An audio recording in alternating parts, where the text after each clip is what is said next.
This is going to be a response video regarding the previous video I made about the machine analysis, this in particular regarding the golden fox.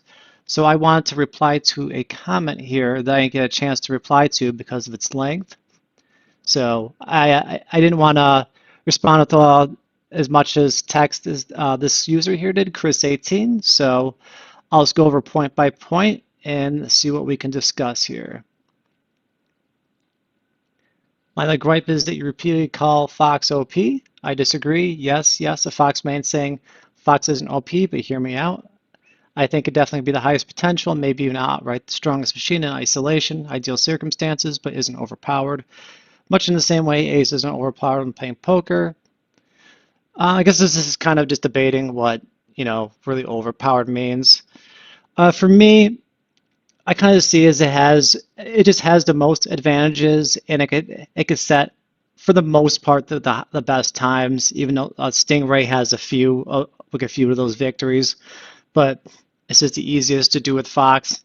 And then I'd basically say a good Falcon or Goose player would be able to transfer over to Fox and have just pretty much instantly better success with Fox.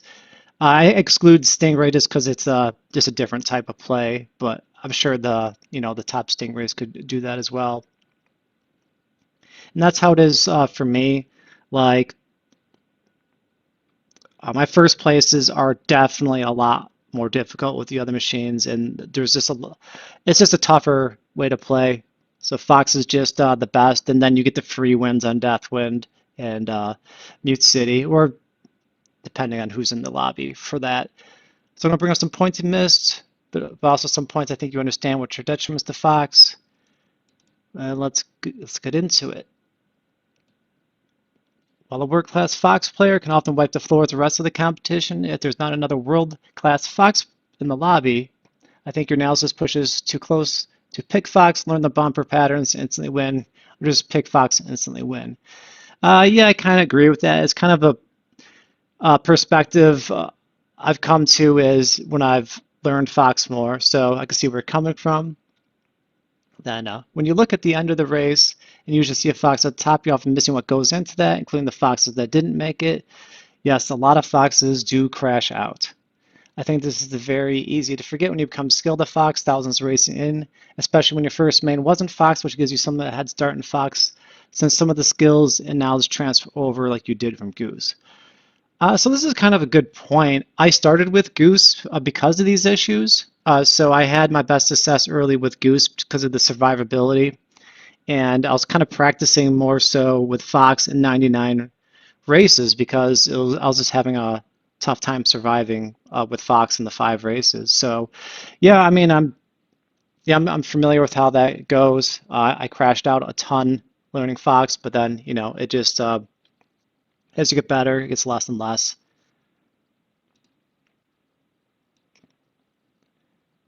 You bring up being second Fox against the first Fox and how it puts you at a disadvantage, but I think you gloss over the ramifications of this. It means unless the first Fox messes up, you're going to fall back into pack relatively quickly on most courses, whether it be losing time on each turn, bumper, or a bunch of keys dropping in your head.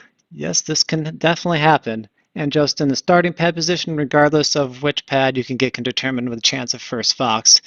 I tend to be in the first position, if not second, just because I'm usually good at it, but it's just not all the time. And if there's another player just as good, they'll beat me there 50-50. So I mean that's how it was. When I had the Fox Sunday versus Go Now, I mean, we're pretty much equal skill. So it was just it was back and forth who had the starting position at first, and it was very, very difficult to overcome that. Add in the bumps on the pad, and you just have more RNG determining if you're eligible to win the race before it even started. And once you've lost or never had first or in the back of the pack, you're as good as dead as a Fox. So that's why I made that video about the Big Blue 2 strategies. Even though one ended up being kind of just a luck fest of 5 KOs, that's legitimately something I do practice on all the courses. I practice not front running with Fox and trying to front run out of not front running. So you get one skyway, then you'll actually be have a slight boost advantage where you can go nuts. So like a big blue, you'll be a full energy, then take that skyway after the refiller. Then you'll actually have more energy, but probably be slightly behind. But yeah, it's just like a situation you kind of have to work your way out of. You're really getting out and likely settling for 28th, even if among the best in the world. The problem is with a lot of foxes, and why they do that is they get like uh, crazy about being in first, so they just boost to their own, death. They want that top position so badly and so quickly that they're gonna do anything to get it. Playing recklessly and then they crash out. But you don't have to play that way. It can become a problem when you try to fall back in the pack and do start developing the skyway. But it is a lot of times better to just lay off front running and get the skyway. Maybe you'll get some lucky KOs along the way. So I mean, it's a viable strategy to do that. So let me just go into a little graph I made here about some of the Fox skills, might piece things together. So I put together just kind of how I feel like how the Fox plays. So the Fox skill meter here, 1 through 3, is kind of like this isn't the machine for you. You're going to crash out too much. You kind of just don't understand how it handles or how the boost mechanics work. So it just might not be the right machine for you. 4 or 5 is kind of learning the machine and crashing out less, but you still can't front run. 6 and 7 is kind of where you can front run the easier courses, but not the more complicated ones. And so you're having some success. And 8 and 9 is kind of just like where all the it all comes together, and you can front run any course with Fox. And then that's kind of where you get the OP Fox. Then 10's kind of I don't want to assign to any particular player, but 10's kind of just where the perfect Fox race comes in, and you had the good start, and then you just play without any error, and then it's pretty much a easy win for the Fox at that point. Like there's very few courses if you play that well that anything will be able to pass you no matter what happens. Then going into kind of an easier course here, obviously Mute City, very very difficult to beat a Fox here. If you just outrace, if you play normally, you won't do it. That's why I made the one goose section where you could just risk it all. It's a strategy, just a high risk one. But the Fox here, even if you have like mediocre 4 or 5s, you'll probably win that race just because you could just boost like crazy and there's not much to it. Then 6 through 9 is kind of like you understand the nuances of the Fox. Like you'll understand how to start better, you'll understand how to fight the other Foxes off, and just just understand how to cut some milliseconds off. And 10's kind of just like the people who are going to get sub 156. Port Town 2 I added here because that's kind of the inverse. That's the most difficult one, or I should say it was one of the most difficult ones for me to learn how to front run.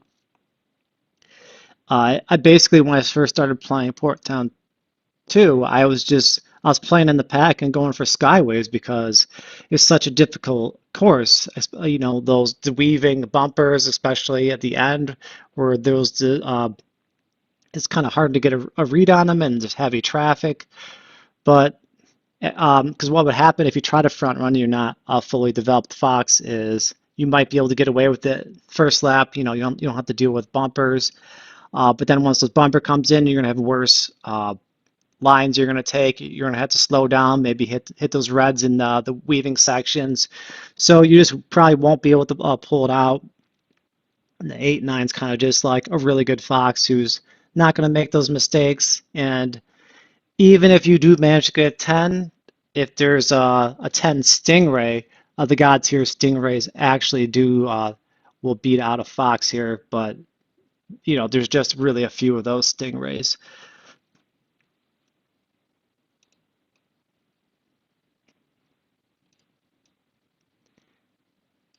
And when you do get the good starting pad, you don't get screwed by the bumps before lap 1. Now you have to play flawlessly for 4 laps.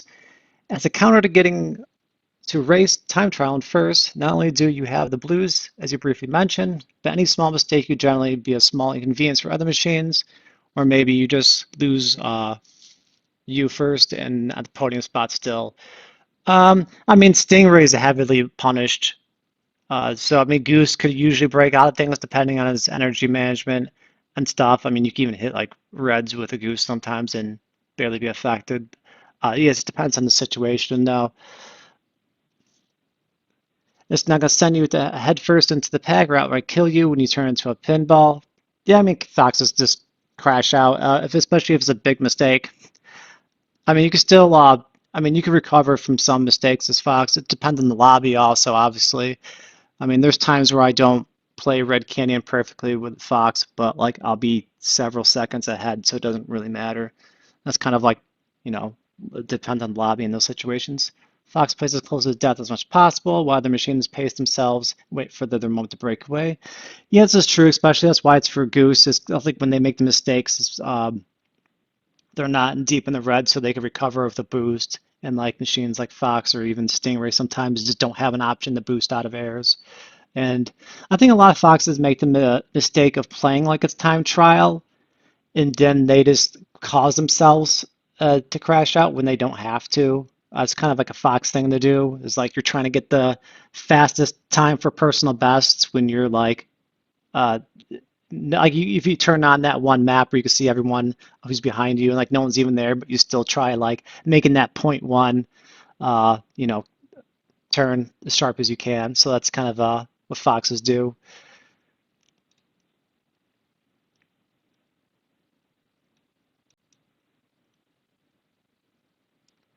All this, and we're talking about world-class Fox players, those who aren't the best in the world, and despite how they may feel, that is the majority of them are going to crash out most races or place near the bottom of human players. Anything less than perfection based becomes failure. This is rather unique to Fox. Well, I'd say it's kind of an exaggeration because when I was just getting good with Fox, it was kind of just like I did win races and, you know, obviously had the crash outs, but my races weren't perfect by any means, and especially on the more complicated courses. It was just nice that I got free wins on Mute City and Deathwind. So, I mean, those were kind of just like nice freebies to not have to worry about the more difficult courses like Big Blue. Like back when I wasn't as good and I couldn't front run Big Blue, I went for the one Skyway strat, and it had, you know, pretty good and consistent success. And then once you get a bit better, you know, courses with more curves and stuff like that, you could get better at Sand Ocean.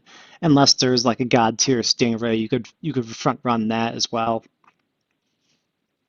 So I mean, you don't have to play perfect, and you can still have really good success and survive with Fox.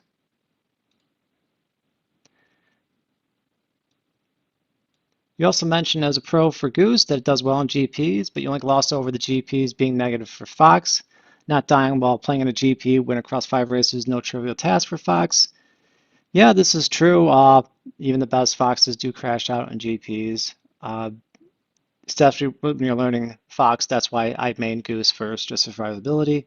The threshold for making a mistake in GP is so low that even after thousands of races for the Fox, races and hundreds of GPs entries is still an accomplishment for winning a GP.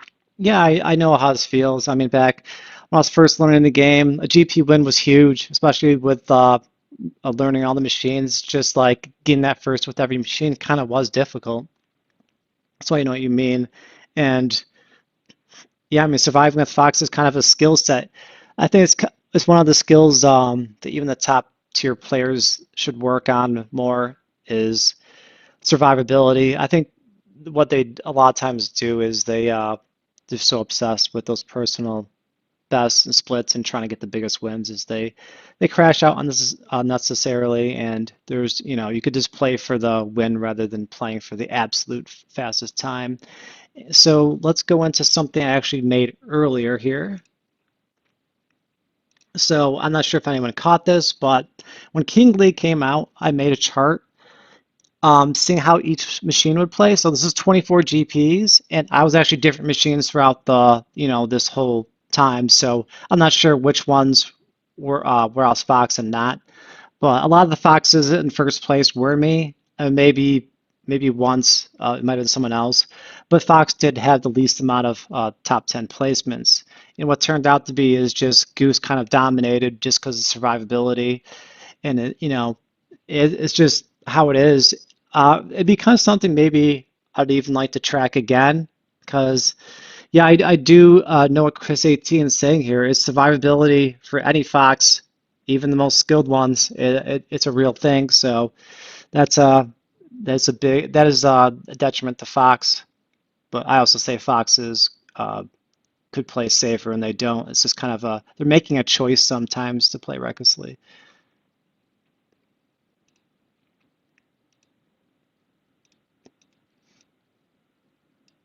And you know what? Even starting lap one, starting in first place like Fox, like a TAS doesn't even guarantee a victory. On most tracks, a well-timed Skyway or KO can bring another machine into contention, which Fox rarely has an opportunity to take advantage of itself.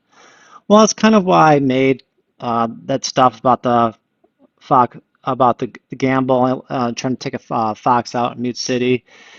It's possible to get him there. I know everyone wants to kill get the KO before the energy pick because that's kind of like where you get him, but chasing him down the whole way through the second lap can weaken him down enough and wear him out as well and prevent them from dry boosting. It's just like I said in that, in the video before, it's the high risk thing for Goose to do. Unfortunately, it's less common when there's more bots. That's a huge one. It's just complete domination with Fox for that. But I'd like to think we bounce around a full lobby, like we see in the GPs at 10 on the timer. Yeah, that's why I always join the fresh timer. Those are the most fun matches nowadays. So yeah, those could be tough to win for anyone. And when there's a bunch of good players, you never know who's going to win because you look at the crash outs every race, you just see world class player after world class player dropping out of the races. So it happens to us all. A gem champ can win these no matter how good you are at the Fox, and I'd like to venture to say I would expect a lot more of the machines on the podium and winning than Fox. Yeah, it's kind of going back to Graph. It's hard for me to say, but I kind of would agree with you, but some Foxes are more consistent than others.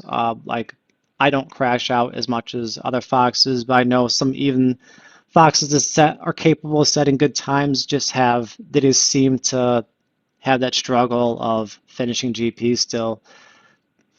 I could go on, but I think I'm going to get my point across. It may just be disagreeing on how heavy factor weighs into overpowered or what it means to be overpowered, but the short of it is the very, very top level Fox is the strongest machine, but usually only one or sometimes a couple Foxes can be at the top of the race.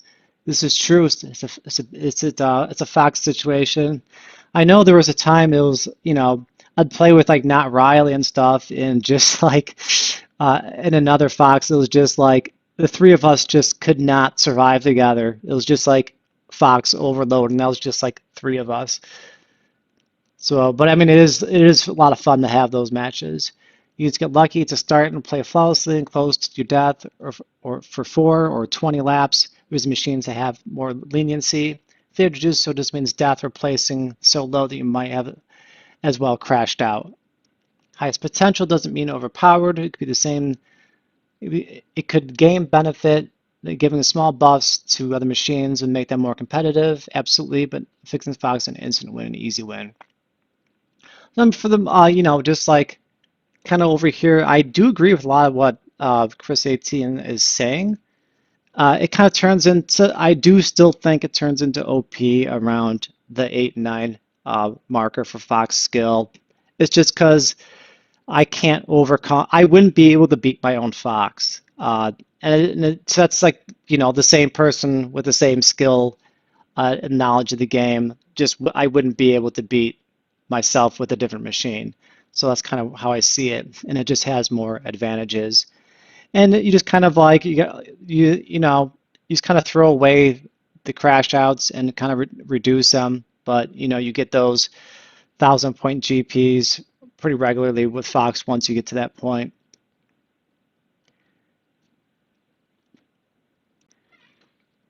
My overall conclusion about the overpowered debate would still be Fox is OP, but I guess that would be more specifically is it if you're like the 8, 9 skill level and able to pull off those 10 lower races. Overall, because yeah, I mean, learning Fox is definitely it's not like OP the whole way. Like you have to achieve a certain skill set with Fox, which is might be difficult to obtain.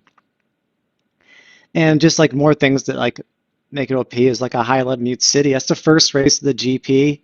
Mute City 2 is a little more balanced, but for the most part, Mute City 1, 3, I mean, to start off with just being able to boost the whole way around and avoiding all the randomness, that's a huge advantage because that's where I lose a lot of my points with the other machines and crash out. So, I mean, that's just overall. I mean, Foxes has overall the most advantages, and it's the hardest to counter. Like every race, you're trying to counter the Fox front run, which is sometimes just unreachable. And that's why I'm trying to come up with more strategies and more timings of when to take the Fox off, or to have like put yourself in a position where it's you have a higher percentage of doing so, which is never going to be. It'll probably never be in your favor, but as long as it's doable, it should be attempted when when you have the position to do so.